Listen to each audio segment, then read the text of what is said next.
Hello, Karen Creighton here.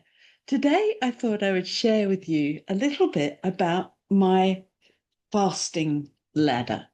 So I've been fortunate enough to be working with clients for, oh Lordy, well over 30 years doing fasting.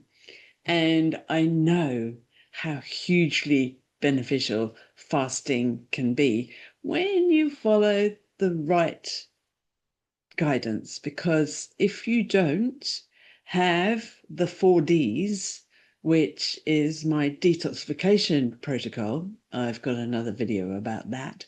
But if you don't have those in place, then fasting can be incredibly difficult for you.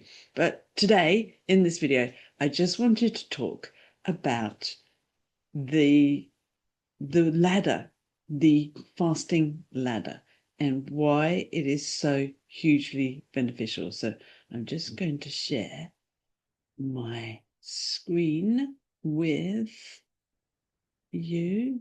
Bear with me.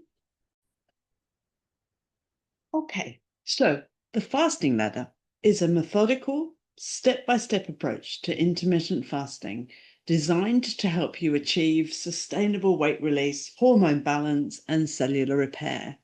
So instead of diving into extended fasting periods that may lead to disappointment and failure, this guide walks you through progressive fasting durations that allow your body to adapt naturally, maximizing benefits while minimizing stress.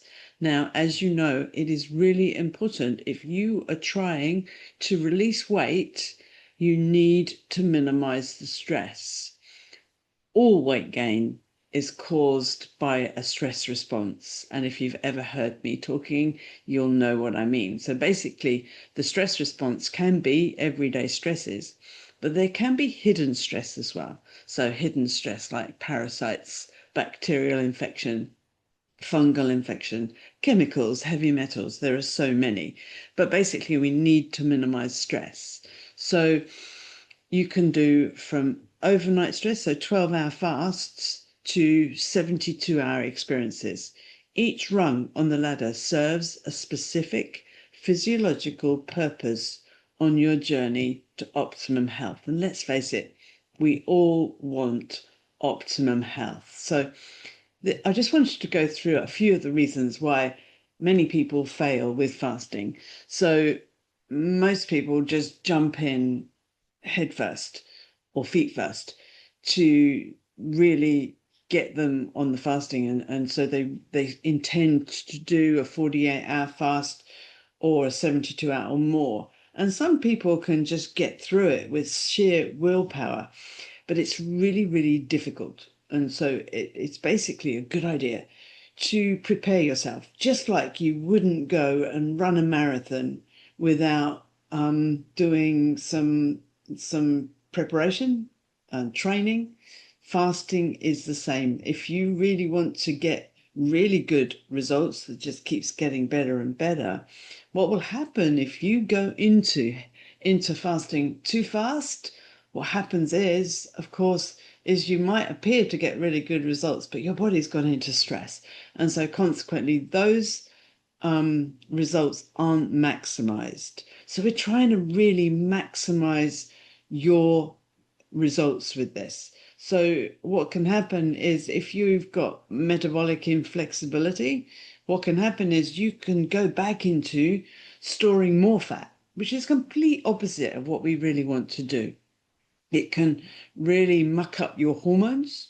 So getting the stress cortisol cascade working against you. And so obviously, and then we have psychological resistance. So you do one fast and you go, oh my gosh, that was just so hard. I'm not going to do that again. And so it's a really, really important thing. I mean, this slide goes through a lot more than what I'm going to go through now. Um, but it's really important that we do this and we do it right.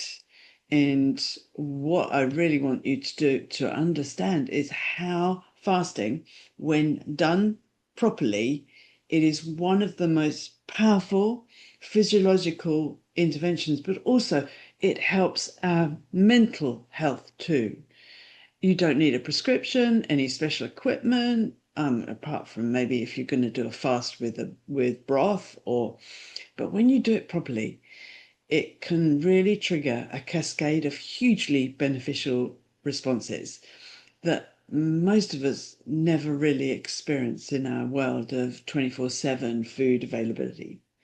At its core, fasting works because it shifts your body from a constant fed state, which prioritizes storage, to a fasted state, which activates maintenance and optimal systems. And if you think about it, it's only our modern world that we've had food available to us, as I say, 24/7.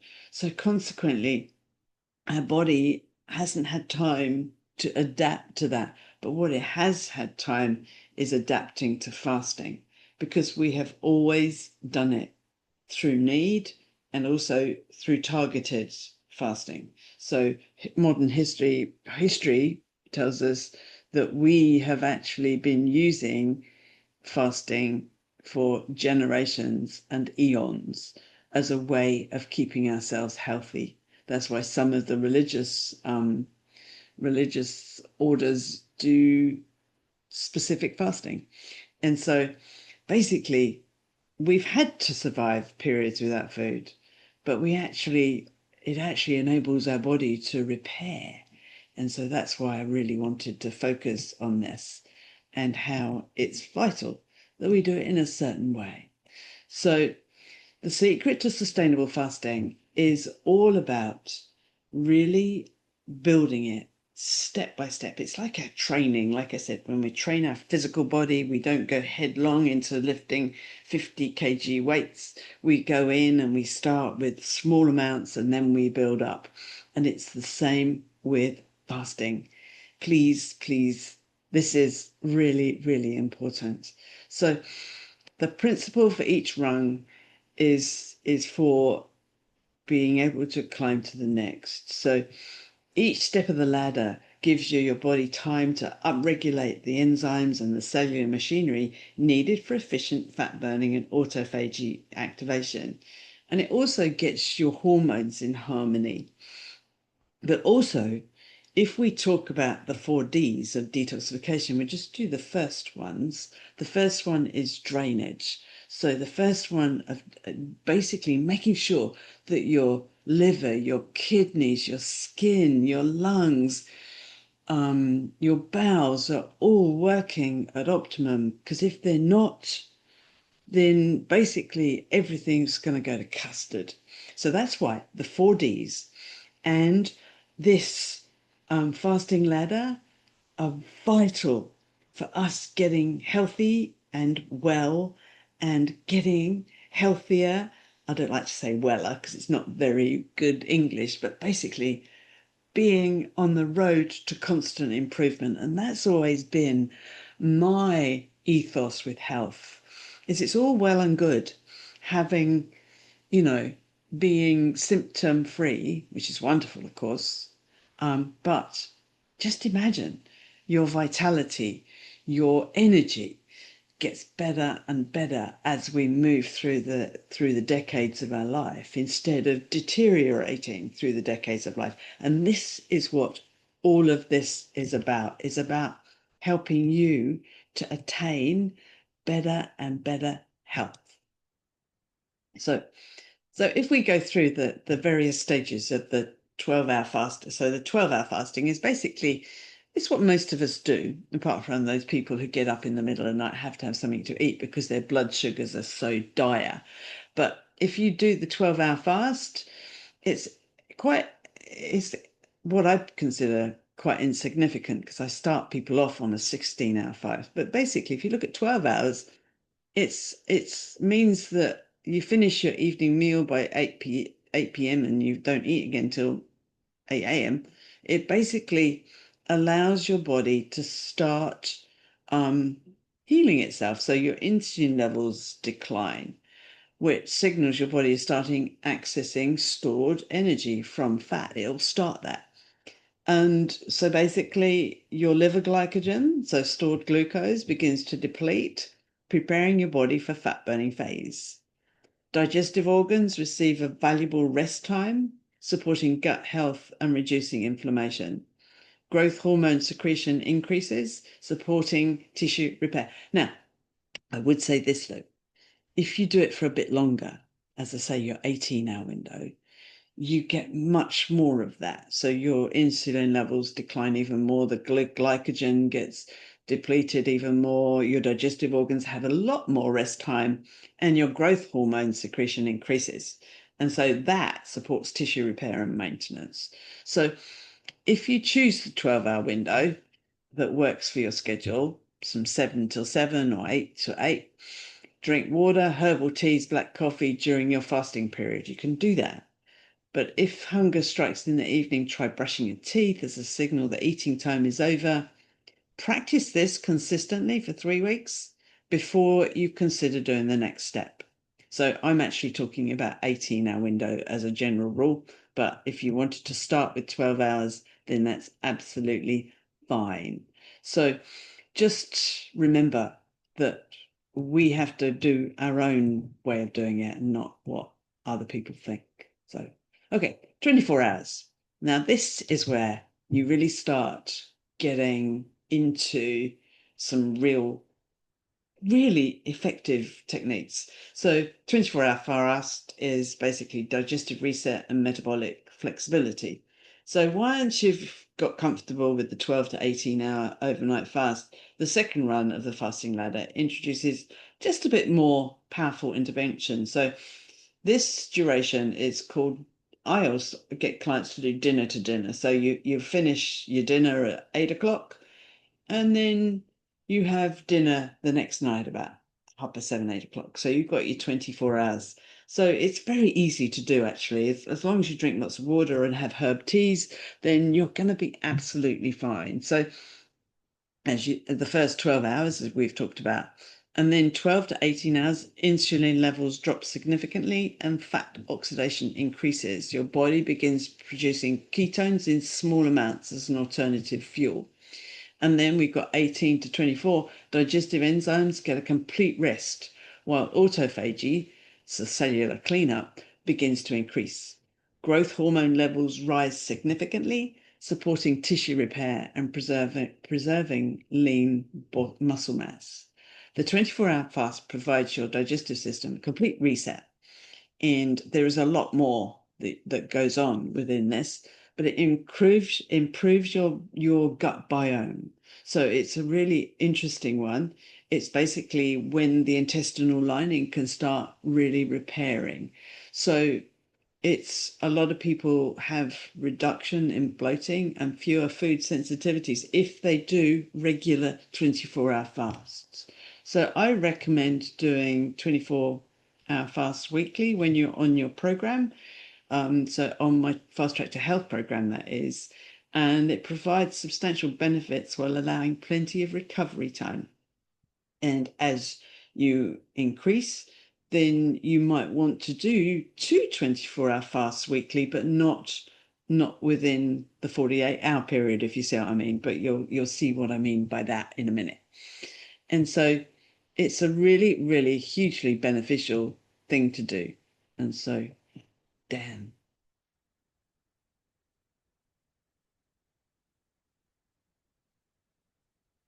No. Damn. About that, I don't know what happened. So just bear with me. Just need to get everything actioning again. Okay, there we go. Now, 36 hours is your hormone rebalancing. So the third rung of the fasting ladder introduces you to 36 hours. So basically, dinner one day, have the whole day off the next day, and then when you break your fast the next day. So you're effectively skipping an entire day's worth of meals. And so at 36 hours, your body has been in a fasted state long enough for insulin levels to reach their baseline minimum, allowing for a complete reset of insulin sensitivity. For many people with insulin resistance or metabolic syndrome, this duration provides therapeutic benefits that shorter fasts cannot fully achieve. So you've got insulin at its lowest level, and it significantly improves the receptor sensitivity. Blood glucose stabilizes, and the body fully shifts into fat metabolism. So you're fully into ketosis. So no matter whether you've been in ketosis or not, and I highly recommend that you don't do that, because this is where, if you don't do the build up, you can kick into ketosis and you can have things like keto flu and that sort of thing and get aches and pains. So research shows, however, improvements in insulin sensitivity can last 2 to 3 weeks following a 36-hour fast, and that's remarkable. So it also increases your growth hormone in up to 300% just on a 36-hour fast. So just imagine you're supporting the anti-aging process at a cellular level. So ghrelin and leptin, they're the appetite hormones, begin to normalize. With ghrelin, patterns become more regular, and leptin sensitivity is improving. So leptin, if you don't know, is the hormone that's created in the fat cells, and it's a messenger that tells your hypothalamus, which is your appetite suppressor or accelerator, lets the hypothalamus know that the fat cells are full. So if that doesn't work, if that messaging doesn't work, you'll be constantly hungry. And so 36 hours of fasting really, really helps. And so this is a particularly beneficial length of time for women experiencing hormonal imbalances. So it can help normalize estrogen metabolism and improve progesterone production. However, women should approach this with care. So ensuring that you're well nourished between fasting and monitoring how your body's responding. And this is where the 4Ds come into play again, because the second D is basically defend. And the defense mechanisms are all about having enough nutrition. So we're sort of doing a balancing act between the 4Ds and the fasting ladder. And so it's really exciting. I find this so exciting that once you've done doing this and you understand it, then we can blend them all together. And so, okay, do not do a 36-hour fast if you really want to get the most out of this without trying the 12, 18, 24-hour fasting. So gradually working up. So with the 36-hour fast, I recommend not doing it weekly, but you can if you really want to achieve something specific, but we'll go into that in a bit. Okay, next, 48-hour fast. So this is where you're enhanced fat burning. So this is where you do 2 full days, dinner one night, complete day off, and then dinner the next night. So basically no calories going in. Now with this fasting ladder, I'm talking about water fasting. I'm not talking about broth fasting or mono fasting. I've done other videos about that. But at the 48-hour mark, your body has fully committed to fat metabolism and ketone production. Liver glycogen is completely depleted, so sugars out of the liver. Even those with higher body fat percentages have transitioned into deep fat burning state. The metabolic machinery required for efficient lipolysis, which is basically breaking down stored fat, becomes fully integrated and upregulated, dramatically increasing your body's ability to access adipose tissue for food. So you're now at 300% ketone increase. Huge, huge. It makes such a big difference. And it actually provides clean burning fuel for the brain. And what you find at about this stage is your brain becomes much clearer. You can create so much. And so the fat oxidation rates increase up to 500% compared to the fed state, allowing for efficient access to stubborn, unwanted fat stores. So we're talking unwanted fat here. We have good fat, which is actually the brown fat, which actually makes our metabolic rate really fast, but it's the white unwanted body fat we're accessing here. And typically, we've got a 500 calorie deficit. So basically, these calories must be filled by stored body fat once glycogen is depleted. So basically, you're topping up your brown fat cells from your white fat cells so that you're getting a much more efficient body. So this is a very powerful fast that provides enough time for your body to move beyond the initial adaptation phase to fasting and into the deep fat burning phase. Many people report that hunger actually diminishes significantly between 36 and 48 hours. And that's because of the ketones rising and providing stable energy. So as long as, of course, you have fat to release. If you are very slim, slight, and don't have much body fat, to do health-wise, I would recommend 24 to 36 hours maximum on water fasting, and do it very occasionally, not regularly. Again, please make sure you go through this step-by-step ladder. And so make sure you're well hydrated and you're taking salt, good quality salt, and you're doing transdermal magnesium, so putting magnesium on your skin. And when you break your fast, we go through this in Fast Track to Health. It's really important that we do make sure that our nutrition is good when we break the fast. So I'm not going to go into that here, but basically no more than once or twice a month of a 48-hour fast, and I would actually encourage you to do maybe less than that on a regular basis. So let's move on to the 72-hour fast. And so this is the maximum time I recommend for doing fasting, because for many, it's enough time to really get into deep autophagy and cellular renewal. So it's a transformative 3-day fasting experience that activates most profound cellular renewal mechanisms available to us. Now, when I ran a clinic in London where we did incurable diseases, we did longer fasts, but basically they were with people and it was supervised. So please don't try and do longer than 72 hours on your own. And basically, you don't need to do longer. So it really does dive into the renewal of cells with autophagy. So basically means self-eating.